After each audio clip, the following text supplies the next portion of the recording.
పక్క Congress by elections లో నవీన్ అన్న రావాలి. ఎందుకంటే కష్టం వచ్చినా సుఖం వచ్చినా నవీన్ అన్న ఉన్నాడు. ఇప్పుడు యూసుఫ్ గూడలో ఎవరు అడిగినా నవీన్ అన్న అని చెప్తారు. బయటికి వెళ్తే వస్తారు వెళ్ళిపోతారు, కానీ నవీన్ అన్న మాత్రం 10 మంది దగ్గర ఉంటాడు. కష్టం వచ్చినా సుఖం వచ్చినా ఎవరైనా చచ్చిపోయినా కూడా నవీన్ అన్న వెళ్తాడు. ఎందుకు? నా వాళ్ళు, నా జనం, నా ప్రజలు అని ఉంటాడు.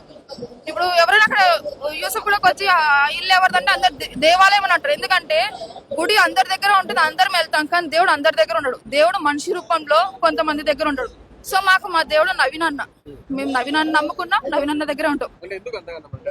ఎందుకంటే ఇప్పుడు మేము కూడా చాలా పూరే, కానీ మా మమ్మీ అక్కడ పని చేస్తుంది, కానీ నన్ను ఎందుకు ఎంత బాగా చేసుకుంటాను, నా పిల్లలు, నా చెల్లి, నా అక్క, నా తమ్ముడు అని అందరూ అనుకుంటారు. నేను కూడా ఎప్పుడు నమ్మలేదు, కానీ చూసి నమ్ముతా.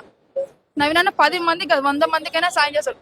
నువ్వు మాట్లాడుకొని నీ శత్రువుకైనా నీకు అన్న సాయం చేస్తాడు. అన్న అంటే అంత. నువ్వు ఇష్టం లేకపోతే నువ్వు అన్నకి సూటిపోటిగా మాట్లాడినా కూడా అరే ఫస్ట్ అన్నం పెట్టు అని, బిచ్చగాడ గాని ఉన్నవాడు గాని ఒకటే, అన్నం పెట్టు. నువ్వు ఉన్నావా లేదా